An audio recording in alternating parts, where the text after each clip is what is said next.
Hello everybody, this is Sweety here. Welcome back to our channel Ansh commerce tech. तो आज हम company accounting for share capital का lecture number 7 cover करेंगे, जिसमें हम reissue of forfeited shares, जो forfeit मतलब जो कंपनी शेयर्स को कैंसिल कर देती है due to non payment of the first final allotment, या जिस वजह से भी कॉल इन एरर हुआ है, अगर वो पे नहीं करती है शेयर होल्डर तो कंपनी क्या कर सकती है, अपने शेयर्स फोरफिट करती है, कैंसिल कर देती है। अब उन्हीं शेयर्स को कंपनी किसी अदर शेयर होल्डर को री इशू भी कर सकती है। तो री इशू कैसे होता है? तो री इशू के लिए री इशू एट पार भी कर सकती है, री इशू एट अ डिस्काउंट भी कर सकती है, री इशू एट अ प्रीमियम भी कर सकती है। ठीक है, तो तीनों केसेस में आप री इशू हो सकते हैं, at a par, at a discount, at a premium. तो पार का मतलब अगर 10 रुपये पे इशू कर सकती है, डिस्काउंट मतलब 10 - 1 9 रुपीज़ पे री इशू कर सकती है, और प्रीमियम मतलब 10 + 2 12 रुपीज़ पे भी वो री इशू कर सकती है। तो लेट्स सी एग्जांपल, तो वो कैसे री इशू करती है। B limited forfeit 500 shares of 10 each for a non payment of the first and final call of 3 rupees per shares.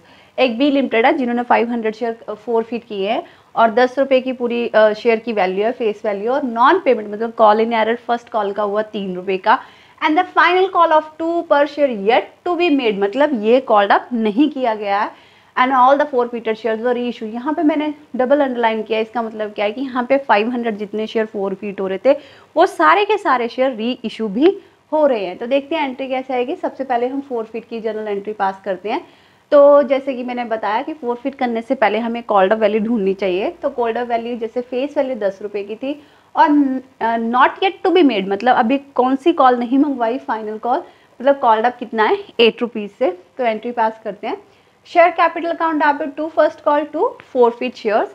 तो शेयर कैपिटल में क्योंकि 500 शेयर फोरफिट करने हैं, 500 × 8 कॉल्ड अप 4000, क्योंकि इसने फर्स्ट कॉल नहीं पे की तो फर्स्ट कॉल का call in arrear 500 × 3, first call 3 रुपये की है 1500 to forfeit share is balancing figure. ये कंपनी ने ऑलरेडी शेयर होल्डर से रिसीव कर लिए थी, वो अमाउंट होती है। ठीक है, तो शेयर कैपिटल में आपकी कॉल्ड अप के साथ मल्टीप्लाई हुआ, टू फर्स्ट कॉल में आपका कॉल इन एरर जितने की फर्स्ट कॉल थी, और फोरफिट आपकी बैलेंसिंग फिगर होगी। तो ये होगी फोरफिट की एंट्री।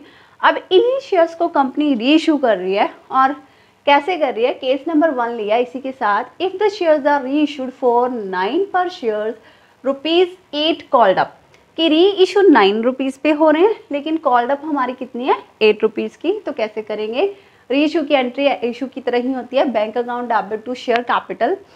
तो 500 क्योंकि बोला था कि सारे के सारे शेयर री इशू होने हैं, 500 शेयर है, कितने पे री इशू है 9 रुपीज़ पे, मतलब 4500 टू शेयर कैपिटल। कितने के शेयर कॉल्ड अप थी 500 × 8 4000 to security premium, that is a balancing figure, क्योंकि 9 रुपये पे री इशू हो रहे हैं, 8 रुपये की कॉल्ड अप है, तो 1 रुपये का कंपनी को प्रॉफिट है, तो उसको लिखेंगे टू सिक्योरिटी प्रीमियम रिजर्व। ठीक है, तो जब भी कॉल्ड अप या फुली पेड अप जिस वैल्यू से री इशू अगर ज़्यादा है तो हमारा सिक्योरिटी प्रीमियम चला जाएगा। सीधी सी बात है, bank account debit to share capital करना है, बैंक में जितने की री इशू हो रहे हैं कैपिटल में 8 रुपीज़ से मल्टीप्लाई किया जितने की कॉल्ड अप थी। तो बैलेंसिंग फिगर अगर क्रेडिट साइड पे आती है, टू साइड पे आती है सिक्योरिटी प्रीमियम, अगर डेबिट साइड पे आती है तो फोरफिट लिखते हैं। ठीक है, अब जब भी री इशू होगा तो आपने फोरफिट की अमाउंट को कैपिटल रिजर्व में ट्रांसफर करना है। तो ये 2 एंट्रीज पास होती हैं जब भी री इशू का केस होगा। तो forfeit shares account debit to capital reserve, reissue की 2 एंट्रीज होती हैं, एक बैंक टू शेयर कैपिटल या सिक्योरिटी प्रीमियम या फोरफिट, और दूसरी एंट्री आपको कैपिटल रिजर्व में फोरफिट को ट्रांसफर करना है। तो कैसे करना है, ये अमाउंट क्या जाएगी, forfeited shares account minus forfeited shares account, 2 बार लिखा, forfeited shares account minus forfeited shares account. तो forfeited shares account in forfeit entry, in forfeit में एंट्री है आपका 2500, वो लिख दिया, एंड इन री इशूड एंट्री, लेकिन री इशू में तो आपका फोरफिट आया ही नहीं, इस वजह से मैंने यहाँ 0 लिखा, तो नेट वैल्यू आपकी 2500 आ गई, वही आपका forfeit account debit to capital reserve हो गया। ठीक है, मतलब जो आपकी फोरफिट की एंट्री का फोरफिट शेयर्स अकाउंट होगा, और री इशू का मतलब हमने गेन ढूंढना होता है कि हमें गेन हुआ या नहीं हुआ, तो वो चेक किया तो हमें 2500 का गेन हुआ। ठीक है, नेक्स्ट है केस नंबर 2।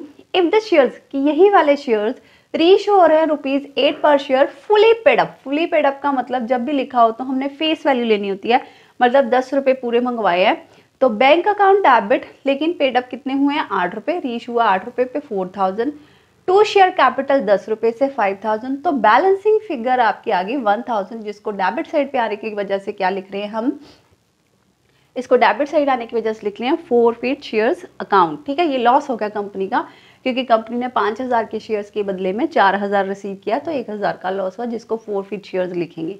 तो कैपिटल रिजर्व में फिर कैसे ट्रांसफर किया, forfeit share account debit to capital reserve. देखो फॉरफिट इन फॉरफिटेड एंट्री 2500 और रीइश्यू की एंट्री में फॉरफिट की अमाउंट आई 1000, तो उसको माइनस किया, बैलेंसिंग फिगर 1500 आ गया, जो कि कैपिटल रिजर्व में ट्रांसफर हो गया। ठीक है, तो ये थी आपकी एट पार के लिए forfeit and reissue.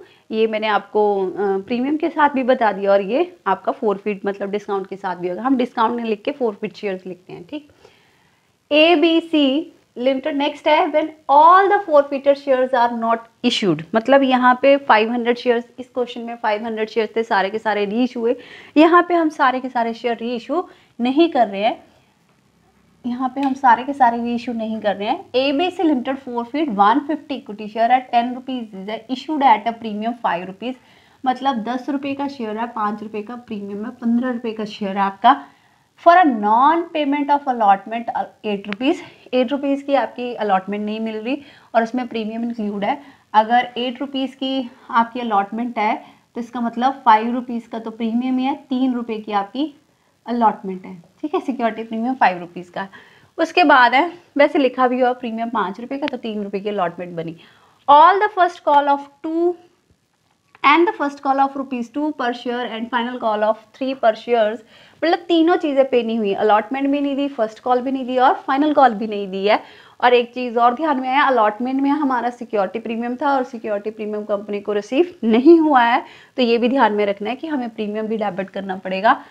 Out of these 100 equity shares were reissued at a 14 पर शेयर्स, और 150 में से 100 शेयर रीइश्यू होने हैं और वो भी 14 पर शेयर्स के हिसाब से रीइश्यू होने हैं। तो सबसे पहले चलो पहले फॉरफिट की एंट्री देखते हैं, वो क्या आएगी।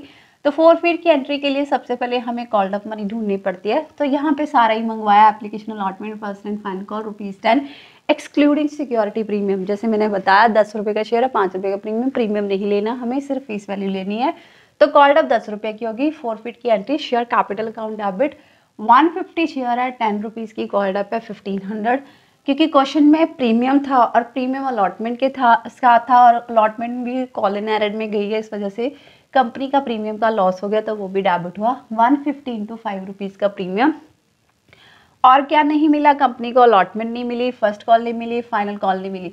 150 इंटू 8 फर्स्ट जो अलॉटमेंट की अमाउंट है, फर्स्ट कॉल 2 रुपये की है, फाइनल कॉल 3 रुपये की है, तो मल्टीप्लाई करा, ये आपका बैलेंसिंग फिगर आ गया माइनस करके। ठीक है, तो ये हो गया आपकी फॉरफिट की एंट्री, ये प्रीमियम के साथ ही, और premium not received by the company, मतलब कंपनी को प्रीमियम रिसीव नहीं हुआ, इस वजह से यहाँ पे डेबिट हुआ है। ठीक, अगला है रीइश्यू करनी है, लेकिन रीइश्यू कितने हैं, 100 शेयर्स। यहाँ मैंने लिखा हुआ फॉरफिट कितने हैं, 150 शेयर्स, लेकिन रीइश्यू कितने हो रहे हैं, 100 शेयर्स।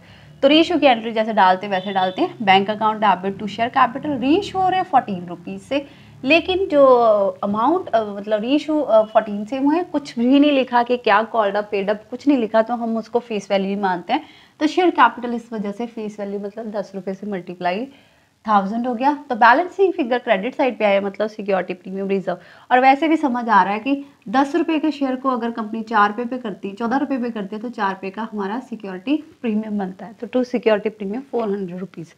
अब आती है फॉरफिट शेयर कैपिटल, शेयर्स को हमने कैपिटल रिजर्व में ट्रांसफर करना है, वो कैसे। यहाँ पे तो सिंपल था कि जितना फॉरफिट की एंट्री में था और जितना आपका रीइश्यू की एंट्री में था माइनस करके आ गया, क्योंकि सारे के सारे रीइश्यू हो रहे थे शेयर्स, लेकिन यहाँ पे पार्शली शेयर रीइश्यू हो रहे हैं, मतलब 150 थे फॉरफिट, लेकिन 100 रीइश्यू होते, हमें यहाँ पे प्रपोर्शनेट करना पड़ता है। ठीक है, तो कैसे करेंगे, लिखा मैंने वही है, forfeited shares account minus forfeited shares account. Forfeited shares किस कौन सा, फॉरफिट की एंट्री का, मतलब 300 रुपीज़, यहाँ के 300 रुपीज़, और रीइश्यू की एंट्री में फॉरफिट है ही नहीं, जो कि 0 है हमारा, क्योंकि रीइश्यू की एंट्री में तो प्रीमियम आ गया, तो 0 ले लिया। लेकिन यहाँ पे फ़र्क ये है कि यहाँ ये जो है ये 100 शेयर्स के साथ है, और ये वाला जो फॉरफिट अमाउंट है वो 150 शेयर्स के लिए, ये कितने शेयर्स के लिए, 150 शेयर्स के लिए है। तो हमें इसको 100 पे कन्वर्ट करना पड़ेगा। तो 100 पे लाने के लिए हमने क्या किया, टोटल कितनी अमाउंट है 300, कितने शेयर्स के लिए 150, तो 100 शेयर्स के लिए कितनी होगी 200, मतलब यहाँ पे भी प्रोपोर्शनेट यूज होगा।